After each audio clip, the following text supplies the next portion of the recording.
इस news headlines के प्रायोजक पतंजलि गाय का घी, माँ का भरोसा, प्यार से परोसा। हरियाणा में आज नारी शक्ति वंदन अधिनियम पर बीजेपी के प्रदेश भर में सम्मेलन। चंडीगढ़ में मुख्यमंत्री नायब सैनी सम्मेलन में होंगे शामिल। गोहाना में मोहन लाल बड़ोली होंगे मुख्य अतिथि। कल से शुरू होगा संसद का विशेष सत्र। महिला आरक्षण पर हरियाणा में सियासत तेज। कांग्रेस ने सरकार की नीयत पर उठाए सवाल। कहा महिला आरक्षण सिर्फ सरकार का दिखावा, बीजेपी अंग्रेजों के रास्ते पर चल रही है। बीबीएमबी को लेकर केंद्र सरकार के नोटिफिकेशन ने बढ़ाई हरियाणा में सियासी गर्मी। पूर्व सीएम भूपेंद्र हुड्डा ने फैसले पर उठाए सवाल। कहा यह हरियाणा के हितों के खिलाफ। पूर्व मुख्यमंत्री भूपेंद्र सिंह हुड्डा की बढ़ी मुश्किलें। 14 औद्योगिक प्लाटों के आवंटन मामले में हुड्डा पर चलेगा केस। सरकार ने आवंटन से जुड़े सीबीआई मामले में केस चलाने की दी अनुमति। फसल खरीद को लेकर विपक्ष पर फिर सरकार पर हमला। इनेलो ने दी सरकार को चेतावनी। अभय चौटाला बोले सरकार के फैसले से किसान, व्यापारी और मजदूर तीनों परेशान। कैथल में इनामी बदमाश का पुलिस ने किया एनकाउंटर। पैर में गोली लगने से बदमाश घायल। 4 तारीख को दुकान में फायरिंग कर हुआ था फरार। 1 करोड़ रुपए की मांगी थी फिरौती। न्यूज हेडलाइंस के प्रायोजक पतंजलि गाय का घी, माँ का भरोसा, प्यार से परोसा।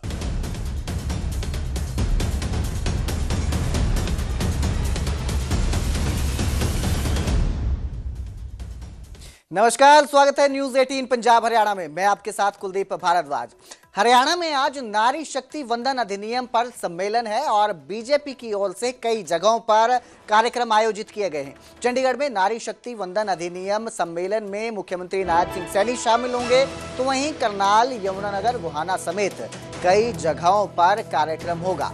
गोहाना में मोहन लाल बड़ोली बतौर मुख्य अतिथि पहुंचेंगे। तो बड़ी खबर है, आज जो है कार्यक्रम रखे गए हैं। नारी शक्ति वंदन अधिनियम को लेकर जो है ये कार्यक्रम रखे गए हैं और बीजेपी जो है जगह जगह कार्यक्रम कर रही है, सम्मेलन किए जा रहे हैं, आयोजित किए जा रहे हैं। जिस तरह से महिला आरक्षण जो है उसको विधेयक को मंजूरी दी गई है और इसके बाद जो है महिलाओं की 33% भागीदारी अब पार्लियामेंट में होगी, तो उसी को लेकर नारी शक्ति को लेकर वंदन अधिनियम सम्मेलन जो है ये बीजेपी सरकार की तरफ से किया जा रहा है। इसी सम्मेलन के चलते जगह जगह पर कार्यक्रम है। चंडीगढ़ में नारी शक्ति वंदन अधिनियम में खुद मुख्यमंत्री नायब सिंह सैनी सम्मिलित होंगे।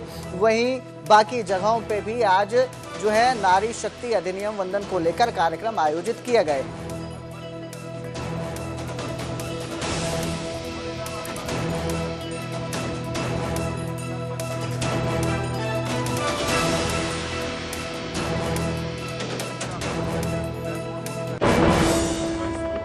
तो वहीं महिला आरक्षण पर हरियाणा में सियासत भी तेज हो चुकी है। महिला आरक्षण पर कांग्रेस सांसद कुमारी सैलजा ने कहा कि महिला आरक्षण सिर्फ दिखावा है। इसके साथ ही सरकार बिल का ड्राफ्ट भी नहीं दे रही है। ये इल्जाम लगाए गए हैं कुमारी सैलजा की तरफ से। बीजेपी अंग्रेजों के रास्ते पर चल रही है। गंभीर इल्जाम है जो कुमारी सैलजा की तरफ से लगाया गया है कि बीजेपी जो है वो अंग्रेजों के रास्ते पर चल रही है, ऐसा कहा जा रहा है कांग्रेस की तरफ से। इसके साथ ही सवाल उठाए जा रहे हैं कि सरकार जो है वो बिल का ड्राफ्ट भी नहीं दे रही है। महिला आरक्षण को सिर्फ सरकार का दिखावा कहा जा रहा है।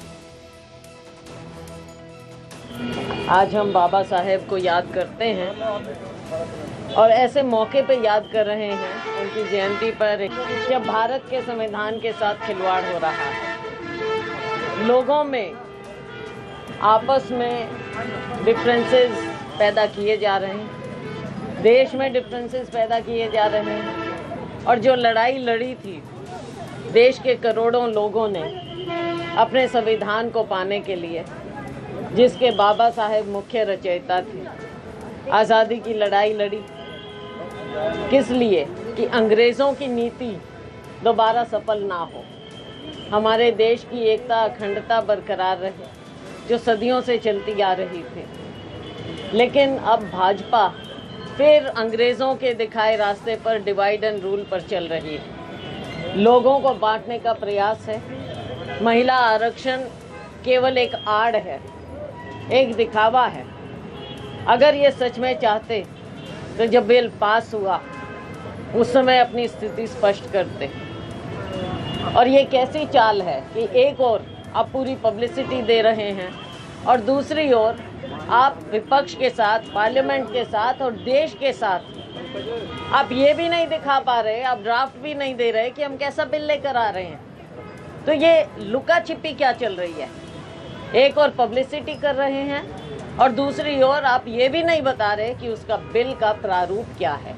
प्रारूप सामने हो तो डिस्कशन हो, प्रारूप सामने हो तो देश के सामने भी एक डिबेट हो, लोग अपने विचार बता सकें क्या होना चाहिए। तो हर चीज़ का फीडबैक तो लेना चाहिए, आज़ाद देश है ये। लेकिन भाजपा इसको फिर से उसी रास्ते पर ले जा रही है जो अंग्रेज़ों का रास्ता।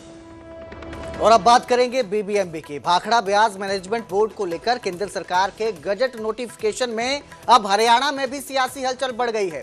पूर्व सीएम भूपेंद्र सिंह हुड्डा ने इस फैसले पर सवाल उठाते हुए इसे हरियाणा के हितों के खिलाफ बताया है। उन्होंने कहा कि बीबीएमबी के संचालन के लिए जो नियम बनाए गए थे उनमें राज्यों के बीच संतुलन और हितों की सुरक्षा का विशेष ध्यान रखा गया था।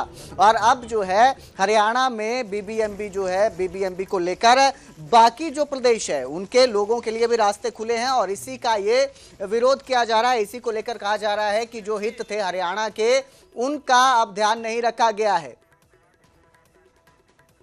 गर्मियां शुरू होते ही बीबीएमबी काफी दिन ऐसा रहा, इरिगेशन मेंबर ही कोई नहीं था। उससे किसका नुकसान हुआ? हरियाणा का नुकसान हो। भाई हरियाणा का अपने हिस्से का पानी कितना हुआ है, जब तक हमारा कोई वहां रखवाला नहीं होगा तो फिर कैसे काम चलेगा?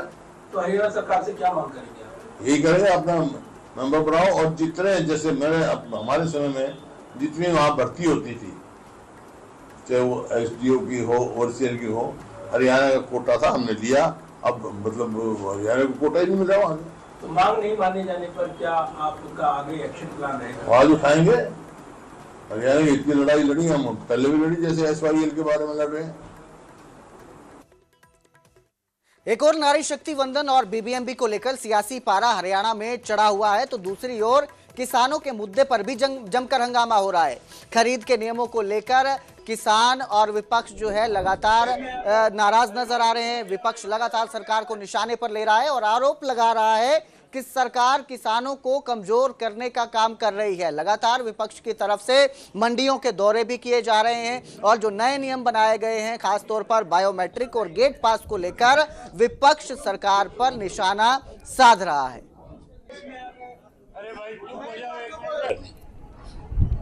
जब हमें इस बात की जानकारी मिली, जब हमें व्यापारियों ने आकर के बताया कि हमारे साथ इस तरह से सरकार जो एक परेशानी खड़ी कर रही है, जिससे केवल हम अकेले नहीं, किसान उससे भी ज्यादा परेशान हो रहे हैं, तो हम सारे लोग जाकर के मुख्यमंत्री से मिले थे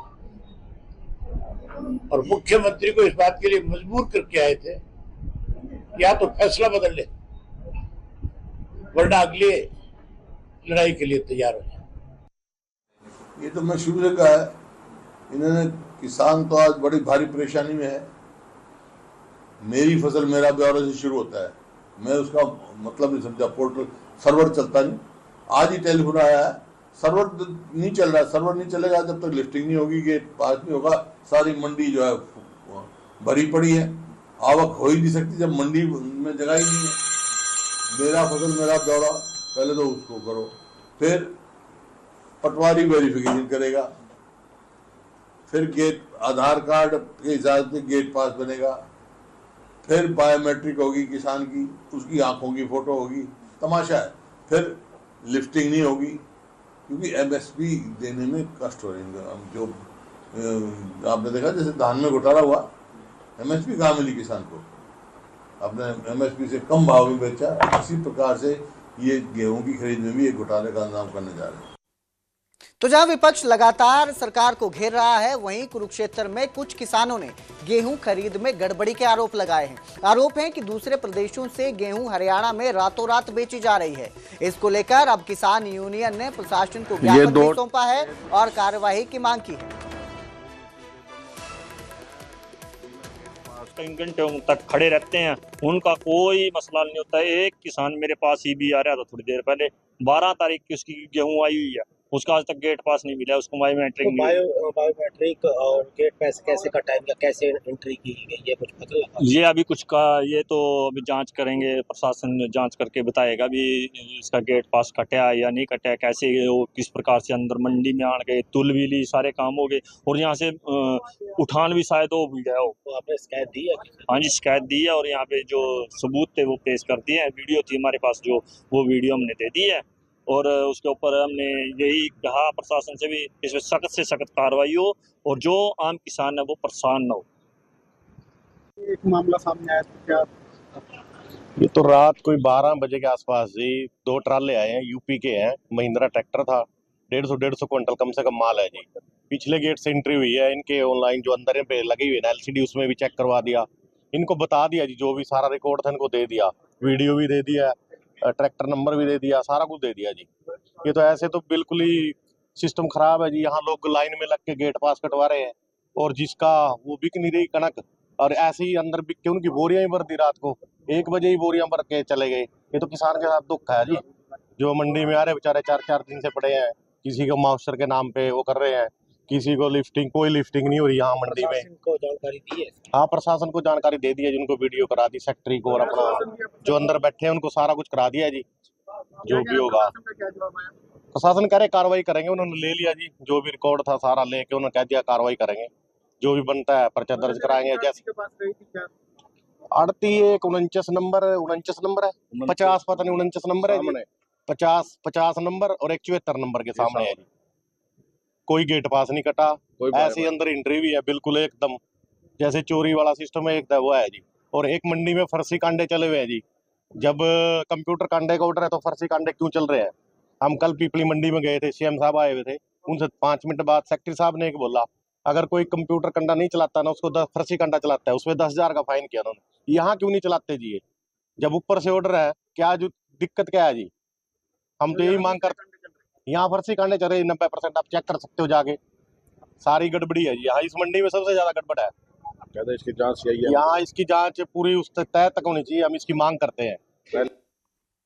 तो मंडियों में जो है ये आरोप लगाए जा रहे हैं कि यमुनानगर से यूपी के रास्ते जो हैं किसान अपने गेहूं की फसल बेचने पहुंच रहे हैं। इसी के चलते यमुनानगर में यूपी से सटे बॉर्डर पर चेकिंग बढ़ी है। यूपी से आ रही गेहूं की फसल को लेकर प्रशासन अलर्ट है। कलानौर बॉर्डर के पास पुलिस ने चेकिंग बढ़ा दी है। गेहूं लेकर आ रहे किसानों के दस्तावेज चेक हो रहे हैं। यूपी से हरियाणा में गेहूं बेचने किसान आ रहे हैं। ऐसा इसलिए है क्योंकि हरियाणा में गेहूं का जो एमएसपी है वो ज्यादा है, गेहूं का दाम किसानों को ज्यादा मिलता है। इसी के चलते जो आसपास के इलाकों के किसान हैं वो भी यहां पर मंडियों में अपनी फसल बेचने पहुंच रहे हैं, जिसका किसान विरोध भी करते हैं। हरियाणा के किसान इसका विरोध इसलिए करते हैं कि अगर दूसरे राज्यों के किसान आकर यहां पर अपनी फसल बेच कर जाएंगे तो वो अपनी फसल कहां बेचेंगे। इसी को लेकर यमुनानगर से सटे जो बॉर्डर हैं, यूपी से लगते कलानौर बॉर्डर है, वहां पर पुलिस ने चेकिंग बढ़ा दी है। जो भी वाहन आ रहे हैं गेहूं लेकर उनके दस्तावेज चेक किए जा रहे हैं। यूपी से गेहूं जो आ रही है उसी को रोकने के लिए पुलिस प्रशासन अलर्ट है। और सीधी सी बात है, जाहिर सी बात है कि किसान इसका विरोध कर रहे हैं कि अगर दूसरे राज्यों से इस तरह गेहूं आएगी तो वो अपनी गेहूं कहां बेचेंगे। इसको लेकर ही किसान विरोध भी कर रहे हैं। और ऐसा ही मामला हमने देखा कि गड़बड़ी के इल्जाम भी लगाए जा रहे हैं कि यूपी से जो है ट्राली जो है वो भरकर आ रही है गेहूं की और वो बेची जा रही है मंडियों में। मेरे सहयोगी परवेज इस खबर पर ज्यादा जानकारी के साथ जुड़े हैं। जी परवेज, क्या स्थिति देखने को मिल रही है, किस तरह की चेकिंग की जा रही है पुलिस की तरफ से बॉर्डर पर? कुलदीप, मैं अपने दर्शकों को बताना चाहूंगा कि यमुनानगर जिला उत्तर प्रदेश, हिमाचल, उत्तराखंड उससे सटा हुआ है। और जैसे ही चाहे धान का सीजन हो या गेहूं का सीजन हो तो दूसरे राज्यों से जो गेहूं है या धान है वो लगातार जो है यमुनानगर में आता है। इससे पहले जो है किसान यूनियन लगातार प्रोटेस्ट कर चुकी है। हाल ही के दिनों में 70 करोड़ रुपए का भारी घोटाला वो सामने आया था। जैसे ही अब जो है गेहूं का सीजन शुरू हुआ है, उत्तर प्रदेश, हिमाचल और उत्तराखंड से जो है गेहूं की ट्राले किसान लेकर यहाँ पर आ रहे हैं। किसान बेबस है, विवश है। उसका कहना है कि अगर हमने अपनी फसल लगाई है तो उसे कहाँ बेचे। 2 दिन पहले ही जो है उत्तर प्रदेश से 3 ट्रॉलियां भरकर जो है यमुनानगर की रंजीतपुर अनाज मंडी में जा रही थी। किसान यूनियन के सहयोग से पुलिस ने उनको दबोचा और पूछताछ की। अब जो है लगातार उसके बाद जो है तरीके से आ रही है, उनका क्या किया जा रहा है? क्या उन्हें वापस भेजा जा रहा है बॉर्डर से? बिल्कुल, जो गाड़ियां अंदर पकड़ी जा रही हैं, पुलिस उस पर जो बनती कार्रवाई है उसके तहत कार्रवाई कर रही है। और जैसे ही जो उत्तर प्रदेश और यमुनानगर का हरियाणा से सटा हुआ बॉर्डर है, कलानौर बॉर्डर, वहां पर जो है जो दस्तावेज है उनकी गहनता से जांच की जा रही है। जो वैलिड पाई जा रही है उनको हरियाणा में एंटर कर दिया जा रहा है, और जो गाड़ी ट्रॉली है या जो ट्रक भरकर जो है गेहूं के आ रहे हैं उनको वापस भेज दिया जा रहा है, क्योंकि हरियाणा सरकार की तरफ से सख्त आदेश है कि जो गेहूं है वो हरियाणा के किसान की ही खरीदी जाएगी, उसकी ही कीमत उसे दी जाएगी। दूसरे राज्य के जो किसान उनको जो अपना फसल है वो वही बेचनी पड़ेगी। फिलहाल जो है नगर से सटे हुआ हथनीकुंड बैराज हो, कलानौर बॉर्डर हो, वहां पर जो है पुलिस ने अपनी सख्ती बढ़ा दी है। हर जो वाहन है जो भी गेहूं लेकर जो है हरियाणा में यमुनानगर में आना चाहता है उसकी गहनता से जांच की जा रही है। किस तरह के दस्तावेज चेक किए जा रहे हैं? जो ट्रालियां पहुंच रही हैं क्या चेक किया जा रहा है? उसमें जो है जो मेरा पोर्टल, मेरा ब्यौरा से जो तहत जो रजिस्ट्रेशन कराया जाता है उसकी चेकिंग की जा रही है। क्या यह किसान यमुनानगर का है, इसने अपनी जो फसल है वो कहाँ पर लगाई है, इन तमाम दस्तावेजों की जो है गहनता से जांच की जा रही है। उसके आधार पर जो आगे की जो ट्रैक्टर है वो नंबर कहाँ का है, ड्राइवर कहाँ से ताल्लुकात रखता है, इस तमाम जो बारीकियां हैं वो पुलिस और जो मार्केट कमेटी के जो कर्मचारी हैं वो गहनता से दस्तावेजों को खंगाल रहे हैं। जी परवेज, यानी कि एक तरह से पूरी चेकिंग की जा रही है कि कहीं बाहर से कोई भी आकर अपनी फसल यहाँ ना बेच जाए। जी बिल्कुल, बहुत बहुत शुक्रिया इस तमाम जानकारी के लिए परवेज। तो फिलहाल जो है पुलिस भी अलर्ट है, प्रशासन भी इस बात का ख्याल रख रहा है कि बाहर से किसान आकर यहाँ पर फसल ना बेच जाएं, क्योंकि इससे हरियाणा के जो किसान हैं उनकी परेशानी भी बढ़ रही है, गड़बड़ी के भी इल्जाम सामने आ रहे हैं और इस तरह की कोई व्यवस्था ना देखने को मिले, पारदर्शिता बनी रहे गेहूं की खरीद में, इसी को लेकर नए नियम भी हरियाणा में लागू किए गए हैं। लेकिन इसके बावजूद अगर किसान मंडी में अवैध रूप से फसल बेचकर जाते हैं तो गड़बड़ी की भी आशंका बनी रहती है। इसी को लेकर यमुनानगर में सतर्क हो गई है पुलिस, अलर्ट है और नाकाबंदी करके जो यूपी से सटे बॉर्डर हैं वहां से जो वाहन आ रहे हैं गेहूं को लेकर उनकी चेकिंग की जा रही है। ये तो वैसे तो हमारा इंटरस्टेट नाका है ये यहाँ पे, और हमारे एसपी साहब के देशानुसार अब यहाँ क्या है कि जो उत्तर प्रदेश से उत्तराखंड से गेहूं आ रही है इधर हरियाणा में, तो उसको नहीं आने दे रहे हैं। उसका जिनका कुछ हमारे हरियाणा के लोगों की ज़मीन जमुना पार भी है, उनका पोर्टल देख के फर्क देख के उनको तो जाने देते हैं, नहीं तो सभी को वापस करा रहे हैं। 3 दिन से तो लगातार चली रही हैं। हम तो यही कहना चाहेंगे कि यूपी वाले उत्तराखंड वाले अपने वहीं बेचें, अपनी गेहूँ इधर ना बेचें। जैसे उच्च अधिकारियों के देश हैं उस अनुसार उस अनुसार ये लोग भी उनका कहना माने, है ना जी। अब 2 दिन से तो 40-50 ट्रेली आई जाती है जिनको वापस करा रहे हैं रोज़ की रोज़। अब लगातार ये 10-12 दिन तो ये रहना ही है। अब यूपीएससी डिपार्टमेंट कर्मचारी आ जाते तो हमारे लिए आसानी हो जाती है। और ये 24 घंटे है। और अब रुख करते हैं करनाल का, जिसे केंद्रीय मंत्री मनोहर लाल ने सौगात देते हुए कई आधुनिक मशीनें दी हैं। इससे जिले की सफाई व्यवस्था को बेहतर बनाया जाएगा और स्वच्छता को नई उड़ान मिलेगी। देश भर में स्वच्छता सर्वेक्षण 2025 में तीसरा स्थान हासिल करने वाले नगर निगम को अब और मजबूती मिली है और इसी के तहत सौगात दी गई है। कई मशीनरियां केंद्रीय मंत्री मनोहर लाल की तरफ से करनाल को दी गई है ताकि यहाँ पर स्वच्छता को बनाया रखा जा सके और साफ सुथरा करनाल बना रहे। सफाई कर्मचारियों की जो है यहाँ पर किसी तरह की परेशानी ना हो उन्हें सफाई करने में, इसको लेकर भी ये मशीनें दी गई हैं।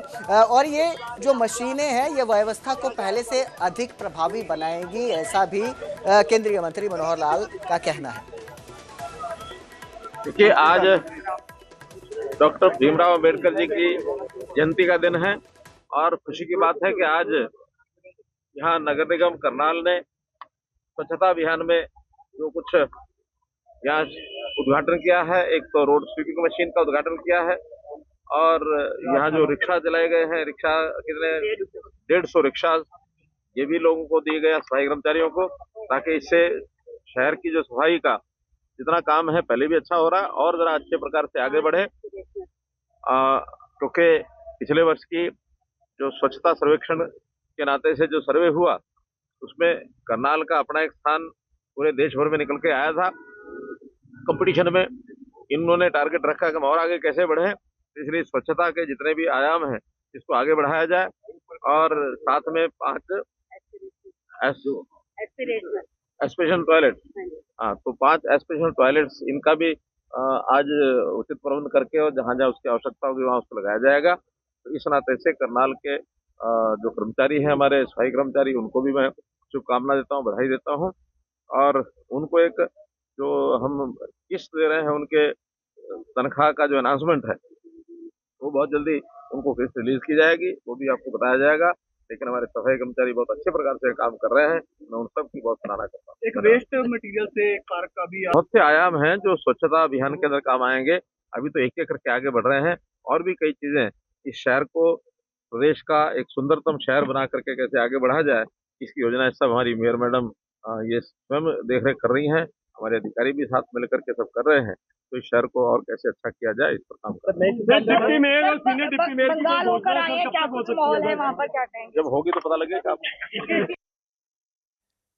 उधर कैथल में पुलिस का बड़ा एक्शन देखने को मिला। इनामी बदमाश का पुलिस के साथ एनकाउंटर हुआ, जिसके बाद बदमाश के पैर में गोली लगी है। बदमाश को कैथल के नागरिक अस्पताल में भर्ती किया गया है। दरअसल गुप्त सूचना के आधार पर पुलिस जो है इनामी